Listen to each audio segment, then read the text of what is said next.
It is time for episode 20 of Gather Up Gotchard. And so far, we've been talking a super ton about empathy, how the show relates to it, how the characters embody it, and how it is the modus operandi for how the powers work, for how everything. The show is rooted and centered around empathy. But what if, perchance, per se, that it was turned around, however? Because we open up this episode with the brand new Amalgam that's going to be the pain in the butt, as our crew is just trying to figure, like, they're doing it's their status quo for right now. They're in Otaro's family's restaurant. They're making plans. They're trying to save Kimmy's. When what's her name? Hold on, I actually wrote this down a bit ago. Kyoka, Spanner's like older sister, family mentor character, comes in and goes like, "Hey, can I just look at your shit for a minute so I can like finish this thing?" And they're like, "Oh, you're trying to make a thing?" And she's like, "Yeah, I'm trying to make a thing." Right? And Spanner is just not in a good headplace. He's lashing out at the world when lo and behold, excuse me, a burp. He did not burp. I burped. His parents showed up and he's like, "Yo, mom and dad? The fuck?" And we have a conversation with Kyoka just going like, "Hey, this is the explanation why I'm doing this for Spanner, all this kind of things, yada yada yada." And Spanner texts her and goes like, "Hey, yo, my mom and dad showed up." And she's like, "Fuck. This isn't good." And they're immediately like, "Oh, his parents are here? He must be having a good time. He must be feeling better." And she's like, "No. No." As she explains while intercutting with the Spanner bits for the first bit, that basically for 10 years ago, during the big event that they keep referencing all the time, Spanner's parents basically went up against Greyon to fight him and take him down, and they failed. They were killed in front of him, unleashing a destructive power within him. And she basically adopted him, tried to take care of him, and that is where we'll leave that for right now, because we jump over to Spanner. He's fighting, everything's trying to go, and he is getting his ass whipped and just beat by the angel, Amalgam. He's trying desperately to save his parents. Hotaro and Rine show up. They're starting to fight him, and he's like, "Alright, cool, you can fight him. I'm gonna get my parents away." Because he's still thinking they're 100% real, not realizing that they're dead, all this kind of stuff, right? As there's a variety of small little elements that happen, such as the one Abyssal sister that has like that connection with Spanner, going like, "Oh man, you're weak now. That's a disappointment. Man, guys, get yourself a girl who will enable your worst qualities. That's what you need." And Greyon shows up and it's like, "All right, cool. I'm enacting part of my plan because I want your power." And he basically takes the parents and kills them all over again. And it's like, oh shit. Spanner is not in a good place. Greyon's doing everything he can to stop any help from getting to Spanner. And Madwheel rushes out and heads over to Spanner, and they become Amalgam. And it's like, holy shit, I'm fucking Amalgam. He starts raging, bouncing everywhere, just full of anger. And Greyon's like, "Alright, cool. Part one of the plan's done. We're heading out." And Minato's just like, okay, so this is your plan. Immediately putting an asterisk on this man, going like, "Oh, is he double agent? Is he double agenting right now?" Spanner, as the Amalgam, is just bouncing everywhere. He starts attacking Gotchard. He starts attacking Majade? ugh, why does that sound weird? Um, but she starts attacking them and starts attacking the Angel Amalgam, and kind of keeps up with it for a little bit as the Angel runs away. We head back to the restaurant. Everybody's fucked up. They're just trying to gather up like intel, and Hotaro's just like, all right, cool. He's gonna head to the mentor place. I'm gonna go there and help Spanner. And they're just like, my dude, shit's fucked. And he's like, yeah, but we gotta help him. And they're like, fuck, you're right, we do gotta help him. And then we get to the mentor's place, where basically she reveals that, like, yeah, no, you were a traumatized little kid, and I did what I thought was right, which was erase your memory of what happened. And all the while, Gotchard and Majade. Is it Majade? I'm looking at my previous episode's notes. I feel like there should be an L in there. Just give me half a second. But basically, they're fighting Angel in the brief moment, as Spanner just basically tells his mentor, tells his older sister essentially, you made it so I couldn't keep up. You made me weak. And boy howdy, that's a fucking blow, you know? That's a fucking hit.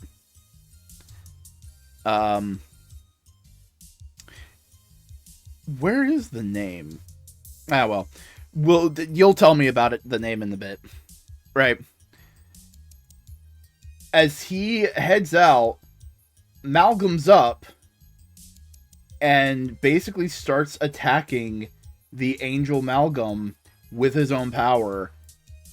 Boy howdy, this was good.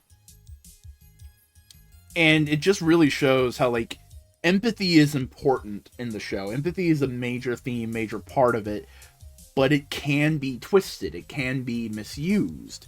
Kyoka cared. She cared about Spanner. She wanted the best for him and to be, like, able to, like, sleep at night, because he woke up in night terrors. And so she did what she thought was right to help this young boy move past his trauma. But Spanner points out, it's like, yes, but I never actually dealt with it now. Like, he's not saying this directly, but it's very clear. He's upset that he never got to actually deal with it to become stronger, right? He just learned coping mechanisms. And yes, coping mechanisms are important, but actually dealing with the trauma and then building coping mechanisms off of that is more important. It's more healthy. But that erased memory just gives no chance to heal from that trauma. And then we have Grayon's complete lack of empathy, treating anything and everything as tools just for his amusement. And while, yes, we do see he treats the oldest Abyssal with care and delicacy, it's very clear it's not like a child or a person he cares about. It's much more along the lines of a pet. And the minute that she fails, it feels like he'll just turn on her. There's also the element that the voice acting for Madwheel, the Kemi, when Spanner was turning into Amalgam, felt very distressed. Felt very much like, yo, dude, my bro. Like, Madwheel cares about Spanner and wants to help him. And while helping him in this moment is good, he's a Kemi, and that turns into a monster. And ultimately, it could just be a reference or a version of enabling harmful behavior on a person who is struggling. You know, Spanner's already in a bad place, but add on to that the amplified anger and malice of being Amalgam. That's not a healthy place to be.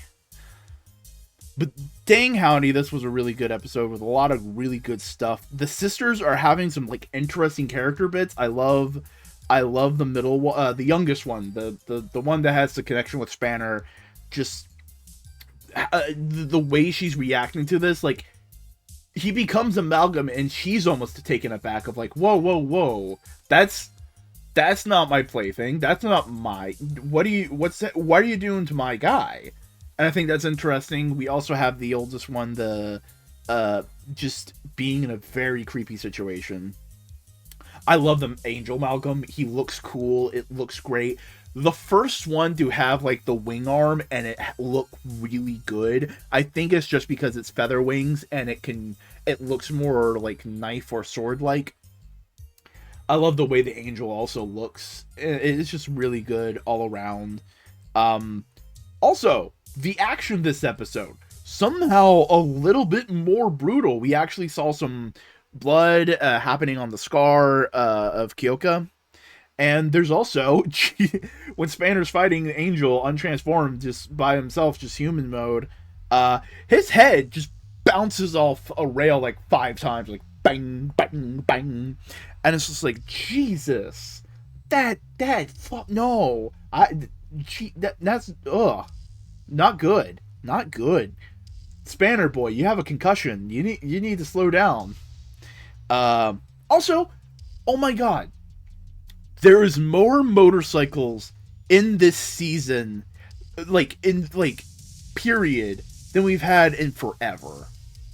Like, the motorcycle got used. It is a reoccurring regular plot point. I love it. It's so good. I love also Renee riding on the back of the motorcycle. That's a cute moment. Part of me kind of goes like, yo, what if they had a sidecar for like a movie? I thought that'd be cute. But yeah, really good episode.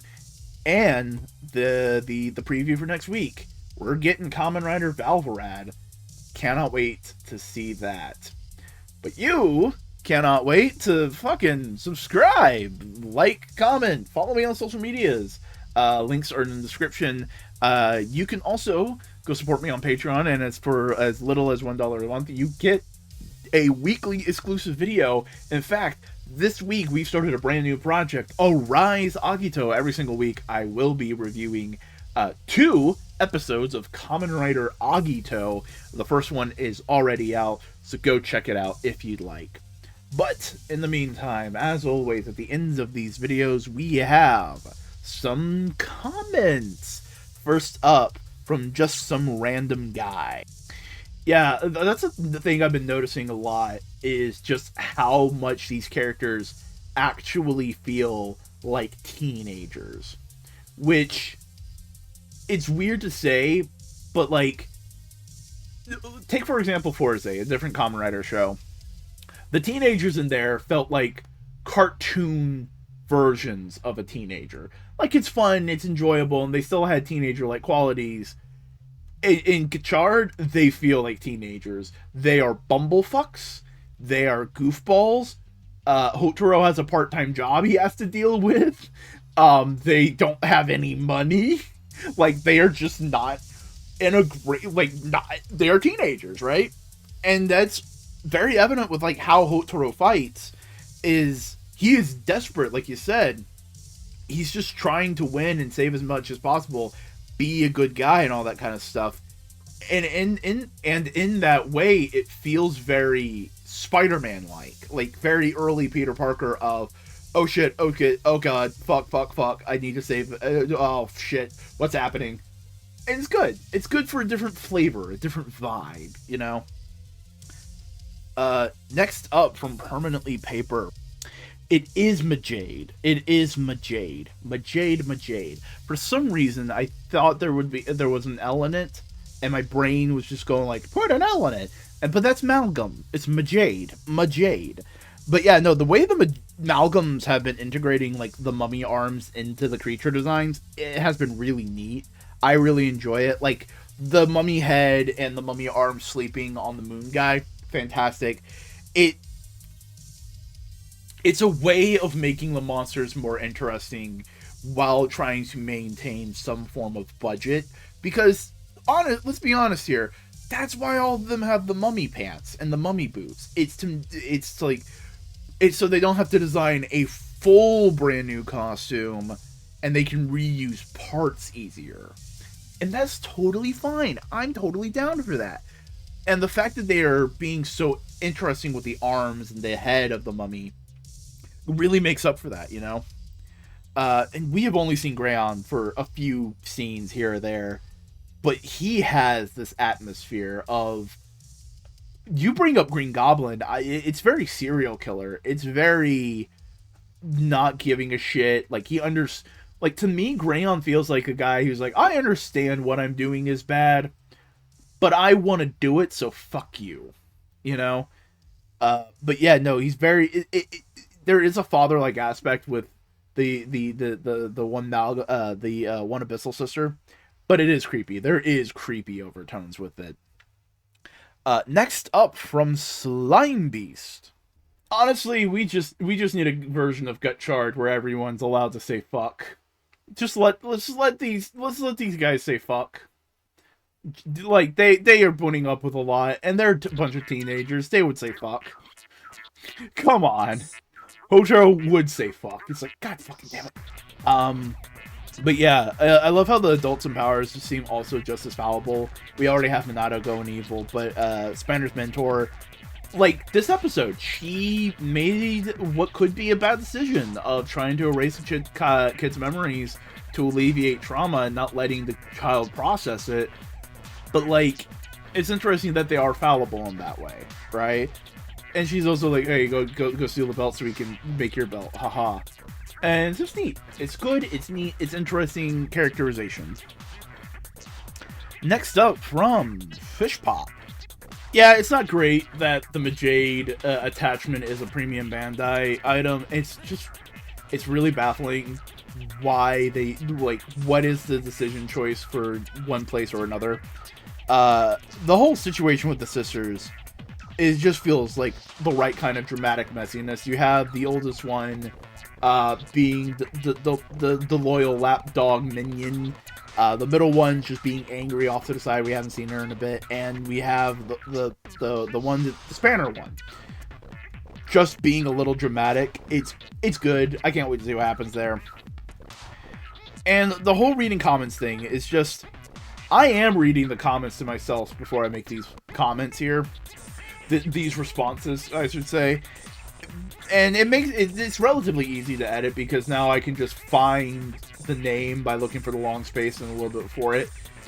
It's a little bit easier to edit because I'm not having to scrub through a bunch of audio. And you guys aren't getting the full context of the original comment, and that is a flaw with this. I don't know.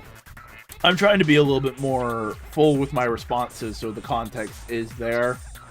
So there may be a middle ground to have here. I'm just not sure what it could be, but I'm going to keep doing it like this for the moment till I can figure out a middle ground. And I'm pretty sure back in medieval times when like Crusaders were out crusading, they saw rhinos and mistook them for unicorns. And final little bit note, I've been using Mind Whammy for all the memory fucking around. Here's the thing, I don't know if it is a term from comics, but the term Mind Whammy has often been associated with like X-Men comics and their numerous telepaths, that I, as an X-Men fan, have just kind of adopted it as the attacking of the mind-brain thing. It's a mind whammy. You know, that kind of thing. And finally, from Esconde. Professor Minato has just been a really well-written character. Like, perfectly made to be a mentor or an antagonist, or, as we see in this episode, maybe an unwitting antagonist, or maybe a double agent. Who knows? There's a lot of nuance that can be had with the character. And the actor that got to portray him has just been doing an amazing job. Yeah, I'm not the biggest fan when older upgrades get thrown away just for the new ones. So I'm glad that there is the drawback for the Igniter, and that Hotaro falls back on older forms, because, like, hey, I'd rather all the tools be useful. That's why I like O so much, because all of the coins have a use. All of them are important. And while some forms are more powerful and more important than others, it's still useful to just like, I need a sword. Or like, I need to jump higher. Pop, pop, pop. You know, just pop those coins in.